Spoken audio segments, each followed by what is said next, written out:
Los Angeles Clippers versus Golden State Warriors, game preview and key players, do or die game, sino kaya ang mananaig? Ang unang pagkakataon ng Warriors na makapasok sa 2026 NBA playoffs ay darating laban sa parehong teams na hinarap nila sa pagtatapos ng regular season. Matapos matalo sa LA Clippers kahapon sa Intuit Dome, muling maghaharap ang dalawang team sa parehong arena makalipas ang 3 araw bilang laban sa 9-10 seed sa NBA Play-In Tournament.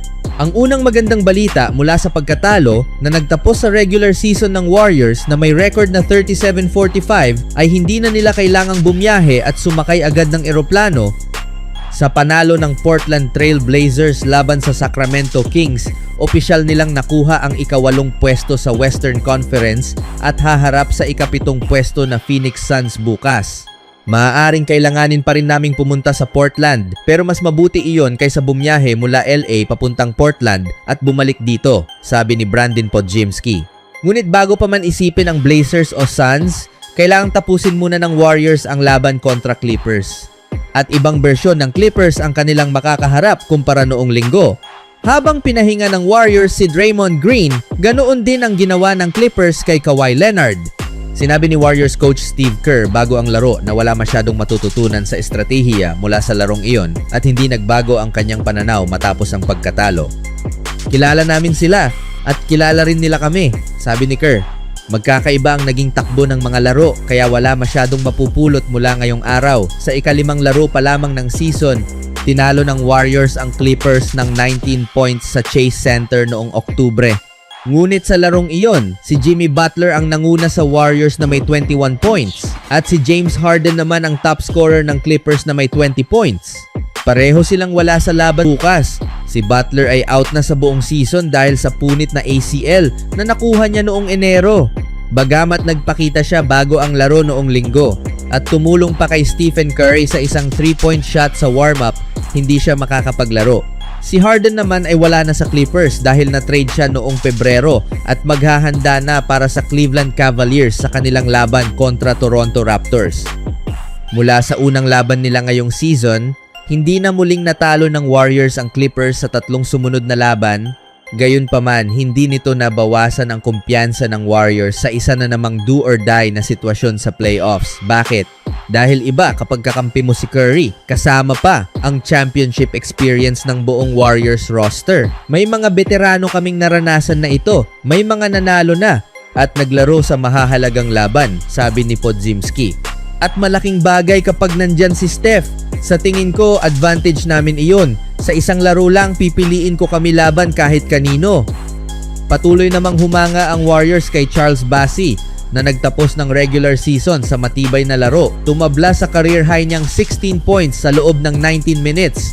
Bagamat kamakailan lang siyang sumali sa Warriors, alam niya kung kanino siya huhugot ng gabay sa kanyang ikalawang postseason. Naranasan na nila ito.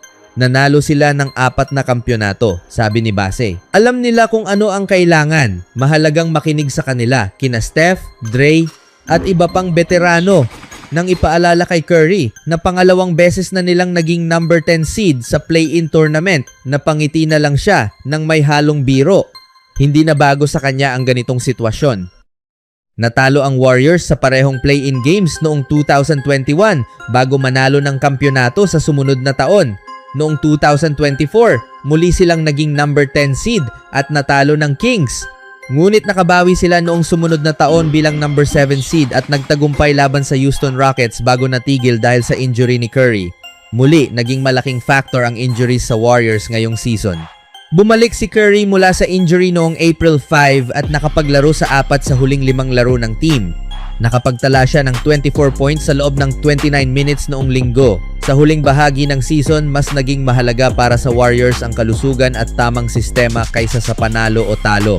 Para kay Curry, madali ang paglipat sa do or die mindset. Napakadali, sabi ni Curry. Naranasan na namin ito. Game 7 man o play-in games, mahalaga ang tamang mindset. Hindi magiging perpekto ang laro, pero kaya ba naming maglaro ng buong minuto nang walang pagkakamali tulad ng turnovers? Kung magagawa namin iyon, may tsansa kami at iyon ang mahalaga. Ngayon, kaharap ng Warriors ang realidad, manalo o umuwi.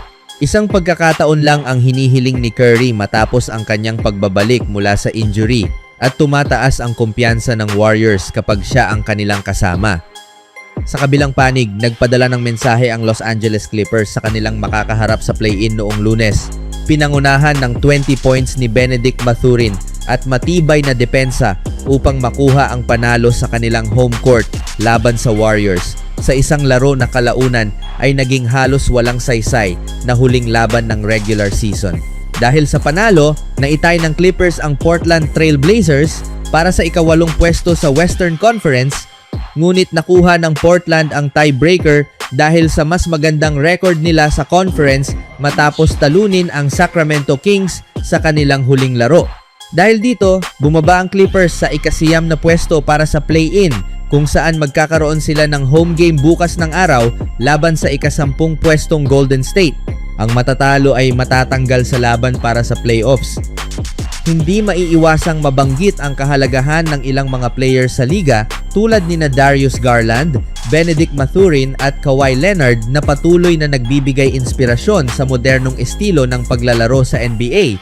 Sapagkat si Garland ay kilala sa kanyang mahusay na ball handling at playmaking ability na nagpapakita kung paano kontrolin ang tempo ng laro, habang si Mathurin naman ay sumisimbolo sa bagong henerasyon ng mga batang atleta na may kumpiyansa at agresibong opensa na kayang baguhin ang takbo ng laban sa loob lamang ng ilang minuto, at si Leonard ay nananatiling isa sa mga pinakarespetadong two-way players sa liga dahil sa kanyang kakayahang magdepensa at umiskor sa kritikal na sandali. Kaya naman sa laban ng Warriors at Clippers, malaking papel ang gagampanan niya bilang leader ng team lalo na sa kanyang karanasan sa matitinding playoff battle.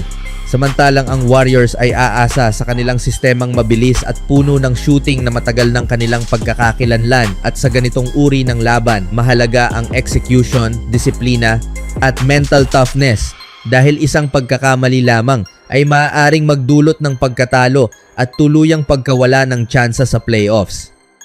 Kaya't ang bawat possession ay magiging mahalaga at ang bawat depensa at opensa ay kailangang pag-isipang mabuti, at kung susuriin, ang impluwensya ng mga player tulad ni Garland at Mathurin ay makikita sa paraan ng pag-adapt ng mga teams sa mas mabilis at mas dynamic na estilo ng laro, kung saan ang spacing, transition offense at versatility ay nagiging susi sa tagumpay.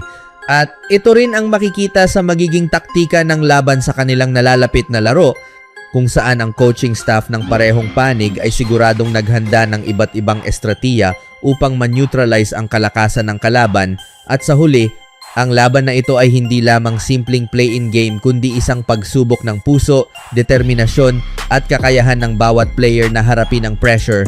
At para sa mga fans ng basketball, ito ay isang pagkakataon upang masaksihan ang mataas na antas ng kompetisyon na sumasalamin sa tunay na diwa ng NBA, kung saan ang bawat laro ay may kwento at bawat players ay may ambag sa mas malaking larawan ng liga.